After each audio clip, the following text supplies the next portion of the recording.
Hello and welcome to another episode of A View from the Top. I'm Adrian Cropley.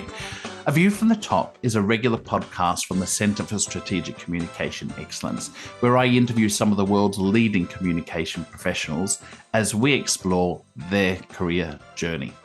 Now, today I'm talking with Jo Alexander, who I am just thrilled to be catching up with, particularly in her busy schedule. Jo is a leader in communication and has been for a number of years. She's the head of strategic communication for ANZ Bank, one of Australia's biggest banks. She's an experienced leader that's demonstrated a history of working in large, complex corporates. Jo has led communication functions in diverse geographies with a regional remit in most of the work that she's done, including Australia, New Zealand, UK, Hong Kong, Mexico, and Brazil. I'm not going to say, Jo, you've been around, but darn, you've been around. And it's so cool to be catching up with you today. It's lovely to be chatting to you as well, Adrian. Thank you so much for inviting me on to talk about what we've decided not to talk about, my long career. Yes, that's right. We talked about it just before we went on and said every time we talk about long careers, it just dates us. But, you know, the reality is you've had quite a career. But, you know, I know you're a New Zealand girl. So born and bred, is that home for you? And is that where you did your studies? Actually, to be honest, I was born in the UK, and my parents immigrated to New Zealand when I was a very young girl, but grew up in New Zealand from the age of 9 and was educated in New Zealand. So I have the really mixed up accent. So you and me both, Jo. Yeah. Sometimes I sound Kiwi, sometimes I sound a little bit Australian, and sometimes I sound British. So yeah, take your pick, whichever culture you want to identify with. Well, you're certainly a global citizen, given the different places you've worked and the different organisations you've worked for, and you know, they gave you that rich experience that obviously has helped with your career. And just for the listeners, I mean, we're talking with somebody that has really worked from the bottom up when it comes to communication and is leading organisations. But you know, you started somewhere. Where did you start? What did you study, and what did you decide you wanted to be? Was communication what you studied?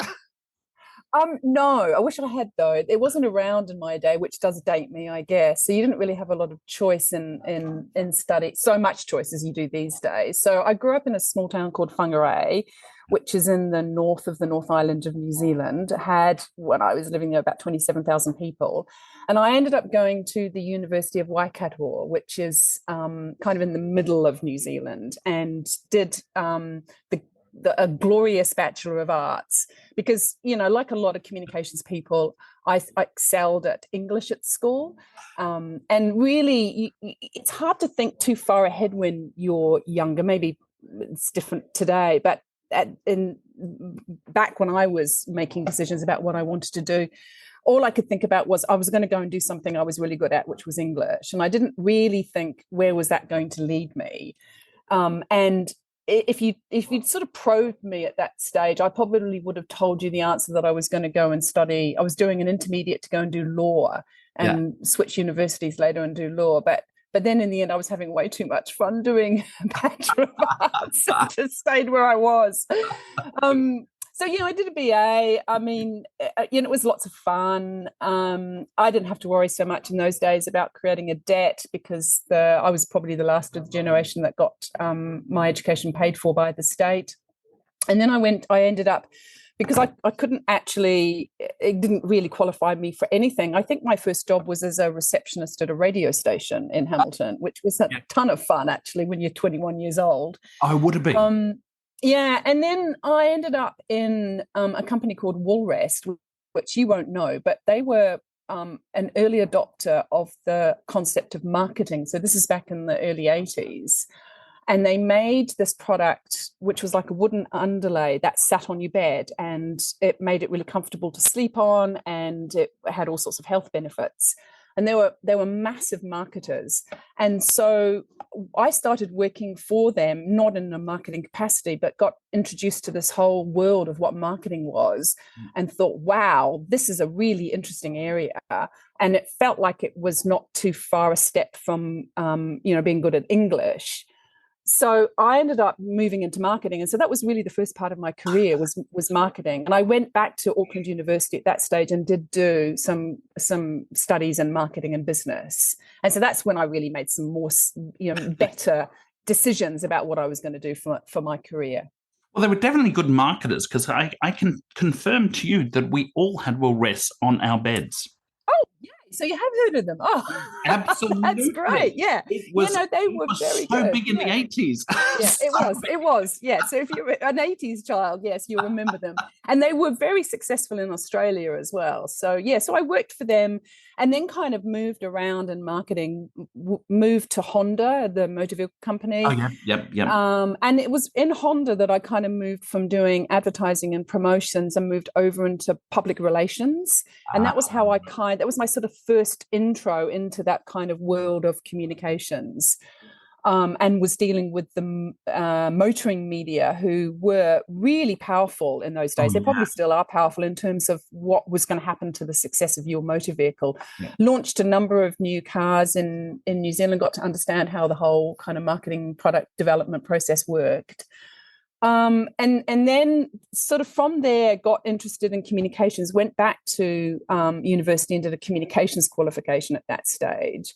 And I do say that to people all the time. I say, just because you've done an undergraduate degree, your tertiary qualifications don't need to stop.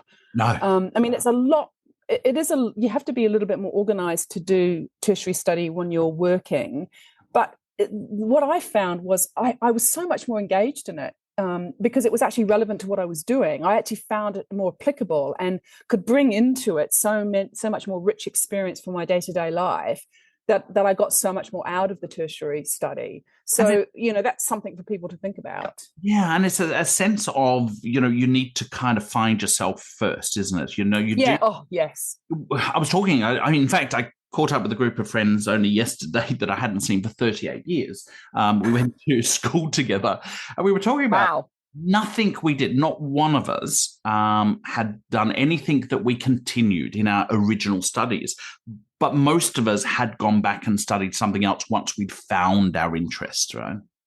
Oh, I think that's a really common experience, Adrian. So thank you for describing it that way. Absolutely. It's so hard to know at the age of 21 or even younger when you're making decisions about what you're going to study, making the right decision. And then you have experiences that open up a whole new world for you, right? Yeah. And so, and that I think is also one of the, the lessons that I want to highlight is being able to be in the moment and not cutting yourself off to new experiences. And that's one of the reasons why my career has tracked through so many different types of jobs and countries, was because I didn't close things down. I sort of laid myself open to experiences and what opportunities might come up. And it might not work for everybody, but it certainly worked for me.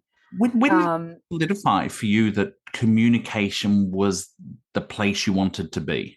Was it early in the PR days, or did it come a little bit later? Actually, when we went to, so we ended up in the UK, and I did some marketing jobs to start with. I was working for Virgin Cars, and then one of the early kind of tech aggregator sites called lastminute.com, which I don't even know that brand exists any longer, but they were real. I do remember it. I'm not sure it does. Yeah, there you go. They were real cutting edge. They were the first to sort of understand that whole idea of taking expired inventory, or just about to be expired inventory, from theatre companies and airlines, etc., and aggregating all of that inventory into one site under one brand. So I worked for lastminute.com, Virgin Cars, and I'd applied and was sort of applying for new jobs, because both of those roles were contract roles. And I had the option. It was really interesting. I had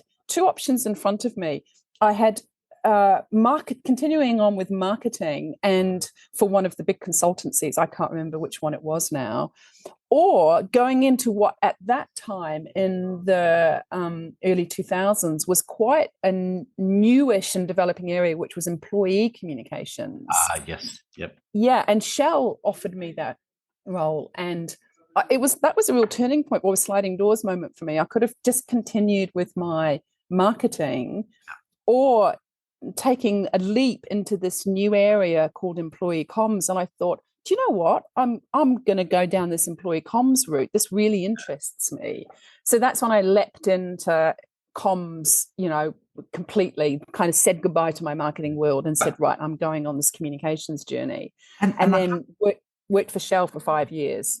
Well, and I have to say, and I'm sorry for jumping in there, but it just really created this spark for me because it was the right company at the right time when you got into employee comms, because Shell was one, because I remember I was working for Ericsson at the time, and Shell was one of the very few companies that had actually taken a step into internal comms when I started internal comms in Ericsson. And I remember with Shell, Ericsson, there was a couple of the banks, but even a lot of the banks hadn't stepped into it at that stage, that was evolving in this area of internal comms. And so the amount of stuff that came out of Shell at the time was amazing stuff. Yeah, no, it was a real inflection moment. And it was when comms was sort of coming out of just providing internet sites and newsletters to suddenly doing something a lot more strategic. And it was really timely for Shell as well, because at the point that I joined Shell, they had a crisis around how they were reporting their oil inventory, which you probably can't remember now, but it was massive at the time. And they were misreporting it, according to the SEC. And they lost their, essentially most of their executives. They lost what would have been the equivalent of their CEO, although he wasn't called a CEO at the time because the company at that stage was actually 2 companies. But they lost the equivalent of their CEO, their CFO, and their head of exploration and production. Oh, wow. And a couple of other senior people as well. And it was like a bit of a blitzkrieg at that top level. And they were being sued literally by absolutely everybody around, kind of regulators, and also there was some private cases as well. And so all of a sudden, employee comms became super, super, super important, right? Because you've got this, what had up until that point in time been this super proud, very successful organization suddenly under a lot of scrutiny. And Shell employees were sort of quite traumatized by this, particularly those who'd been around for a long time. They couldn't understand the company that they had built and were so proud to be a member of, all of a sudden was caught out doing something that was illegal. And so employee comms became super important. And the CEO, or the equivalent of the CEO at the time, understood the power of it and understood what he needed to do in order to be able to get his staff to a much more comfortable position so that they could carry on doing what they needed to do and running the business while the lawyers dealt with all of these other cases on the side. That what an experience, though, to jump into that, and it's no wonder, when you look at some of the roles that you've done and the work that you've done, that you've developed those huge competencies in not just employee communication but the change aspect to it, and obviously the corporate communication and management, and obviously crisis is part of your remit, with no doubt, given the companies you worked in. Crisis is one of those things, oddly, that seems to have kind of followed me around a little bit. So I had 5 great years working for Shell under Jeroen van der Veer, who was the CEO at the time, and kind of left just as Peter Voser was about to take over as the CEO. And I learned so much at Shell, I really did, and loved working with really super smart people there who like the executives challenged me all the time. And so I really grew as a person. But then HSBC, actually somebody asked me I remember somebody asking me this question when I was at Shell. They said, who would you leave Shell for? And I said, I wouldn't leave Shell. I love Shell. Yeah. But probably the only organization I would leave Shell for would be HSBC. and then 2 weeks later, I got a call from a lady who was a headhunter saying, I've got this job at HSBC. It was actually because it was, as you say, it was a really burgeoning area at that particular point in time, and that was the heyday of Malcolm, which has since was bought out by that Gartner now own all Gartner, Gartner took it, but it was CEB, yeah. wasn't it? Yeah, that's right, CEB in between. And Malcolm actually ended up sort of just being one big recruitment shop, really, if you were interested in somebody in internal comms. So anyway, HSBC offered me a job heading up their employee communications. And so I moved over, but I managed to time it just so that I joined one of the world's biggest banks at the time of the global financial crisis. Timing is everything, Jo. Impeccable. And then that presented its own, that once again gave me, as you say, that crisis, that exposure to how to use employee communications in an organization during a crisis and the central role that it plays there, and also working as part of an integrated communications team, which HSBC did incredibly well. So they had external communications and a lot of other aspects of comms all in the one department. And that really works well. When you've got corporate affairs and communications all together, that works really well.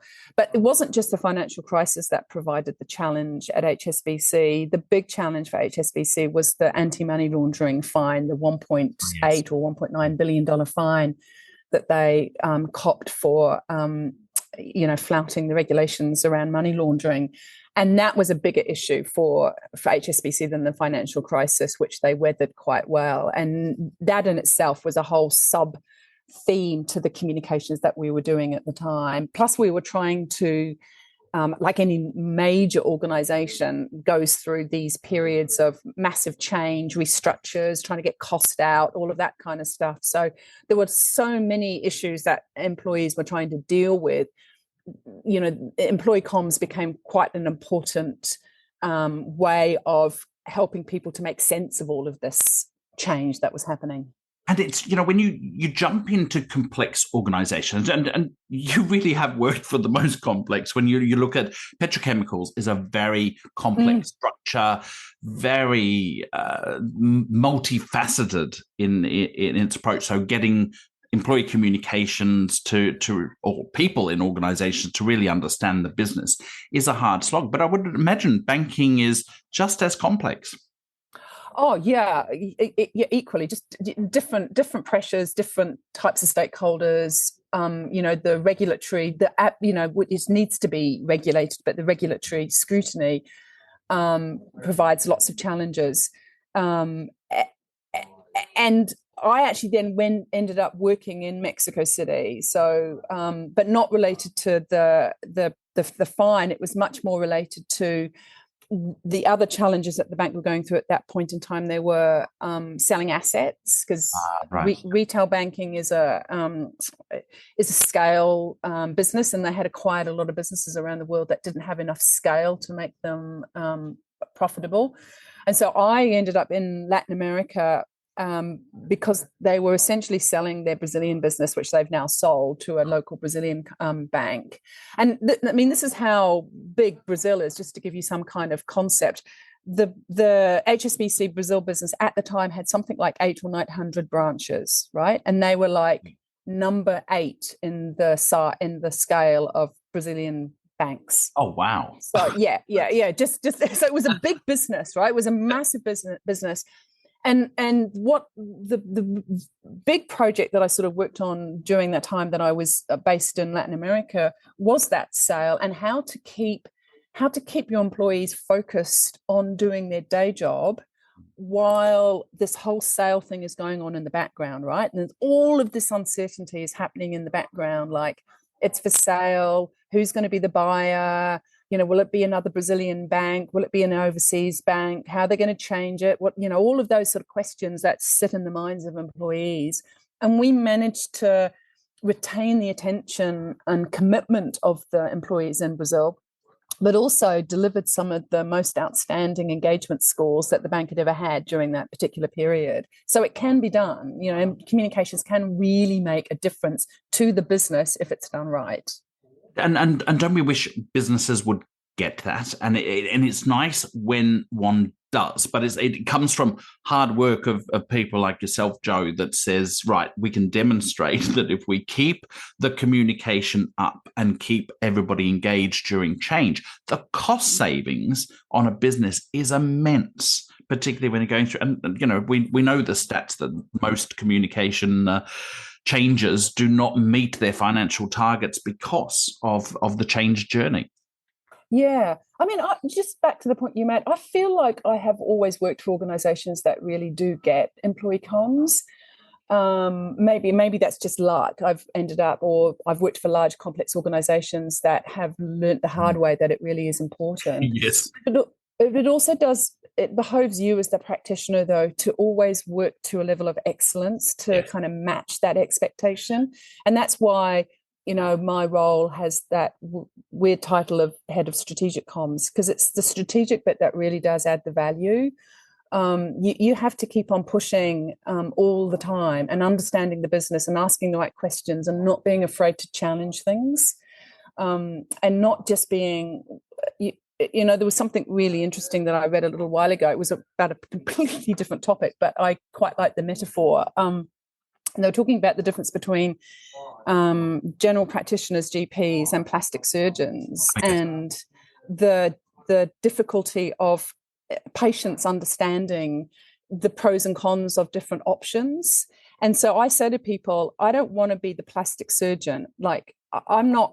People don't come to me and say, I want to have a nose job. I'm not interested in like the equivalent of I want a video or I want a newsletter. That's right. I'm the GP. I want people to come to me to say, I've got a sore arm or I've got this problem. And then I can work with them to try and understand what the cause of that, that problem is. So I see myself as a GP, not a plastic surgeon. I love that metaphor. I really do, Jo. And I'm not trying to be down on plastic surgeons, by the way. No. Really although some of them. yeah. I've seen the results of some of them, and I'm going, I'm not sure I'd want to be that type of plastic surgery. Yeah, for sure. Yeah. And look, the title that appealed to me in your profile is the head of strategic communication. Was that purposefully put in place to say this is what communication is actually about? Yes, absolutely. Yeah. And also to go under the cover of darkness. Just joking. So nobody knows what it is I do. No, and actually, you find that the sort of my wider team love that term as well, because it's sort of almost like a description and a challenge all built into the one job title.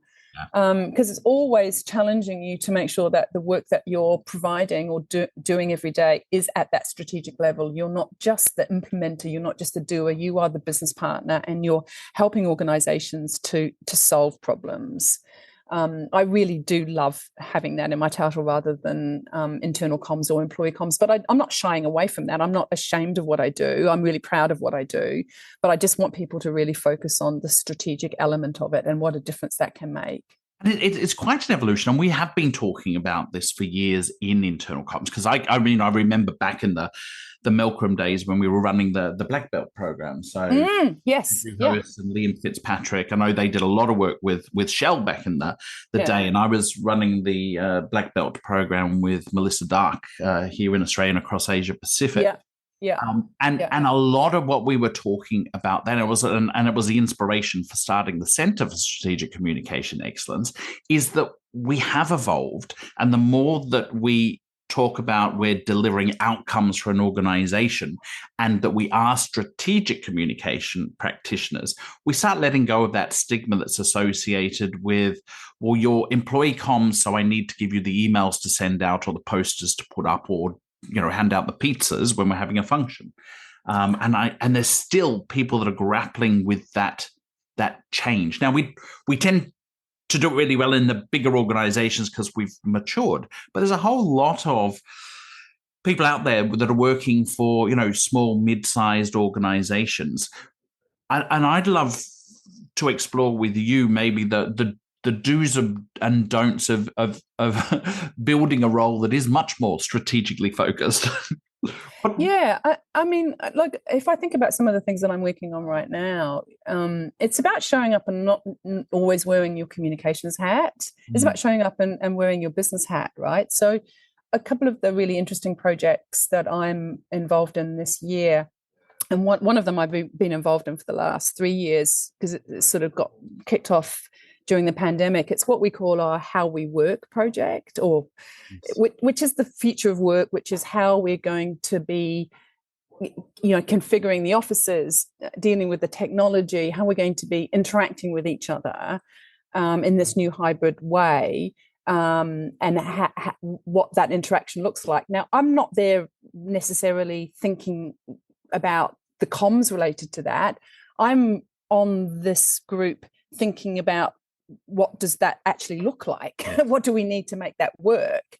And similarly, there's another project which I've been instrumental in kicking off in the organization, which is around managing and standardizing the experience that employees have of their digital landscape. Yeah. So these days, particularly us, when we're working in more remotely all the time and we're interacting with all of these digital applications and tools, like, of course, email has been there forever, but, applications, booking tools, HR systems, the systems to report your tech incidents, systems to book a desk, it goes on and on and on and on.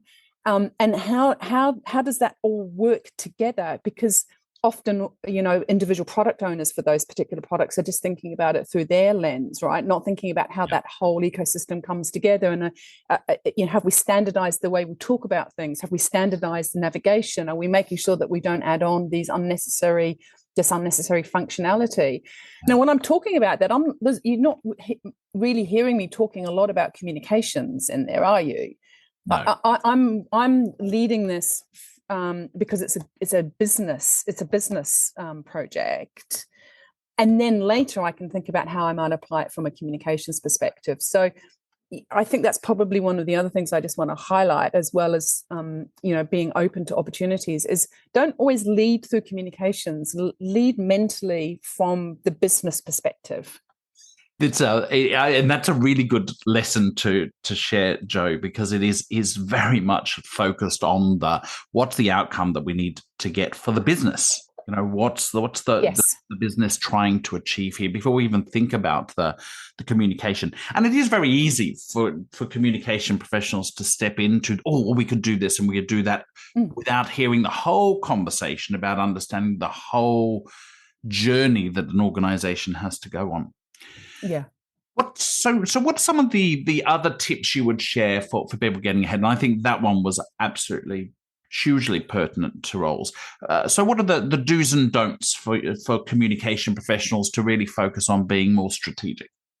I think I just want to focus on one, actually, Adrian, if that's okay. There's so many things and it can be confusing, but the one, and this was taught to me by somebody else, so it's not my language, but a lady who coached me when I was working at HSBC, taught me this really important concept of you having both advocacy skills and curiosity skills. Mm-hmm. And it's particularly important as a communications professional, because you get used to using your advocacy skills. You're advocating for some sort of solution to a business problem, or you're advocating for this to happen. And we are often quite persuasive people. But sometimes if you overuse that muscle, it's like the muscle and particular muscle in the body, you can cause problems elsewhere. You have to know when to stop advocating and start listening and asking questions and probing to make sure that you're always fully understanding what's really, truly going on. Or helping people to actually articulate what the business problem is, because people don't show up to you. You don't have a meeting that looks like this, where you say, what's your business problem? And they can, in 3 sound bites, clearly and succinctly articulate what the business problem is, right? That does not happen. That's utopia. Totally. And textbooks sort of glaze over that particular aspect. So to help the person articulate what the business problem is, you have to engage those curiosity skills and ask good questions and understand when you haven't really got the right answer and keep on probing. And you're actually helping the other person you're dealing with to see what is the issue. So I think that's probably, for me, one of the most important things. I learned it maybe midway through my career. I wish I'd learned it earlier. Don't always use your advocacy skills. Know when to use your curiosity skills as well. It's a funny lesson that you get through your career, and I was probably about the same. It was midway through, and I'm going, "Wow, why didn't I learn this Yes. earlier?" Is shut up and listen. we get into that. Oh, they want this and they want that, and you get half the solution out there. But that listening is absolutely critical. And Joe, I think I'm going to get you to come and teach all of our programs now, because then kind of highlighted all of the stuff that we teach in our strategic communication management courses, because listening is one of those core skills, and asking really good questions. And it's that consulting approach, isn't it? So I think this is a brilliant tip to end on, Joe. And I cannot believe we've spent our time today. I know. That was incredible. I'm going, this is a big episode, guys. So I'm sure you will have enjoyed every moment of listening to the advice of Joe Alexander. Joe, thanks so much, Adrian. It's been a pleasure to talk to you. It is absolutely been my pleasure to have you on this episode. And thanks everyone for joining us in this week's episode, or this month's episode. Look forward to you catching up in the next episode of A View from the Top. Goodbye, and enjoy the rest of your day, everyone.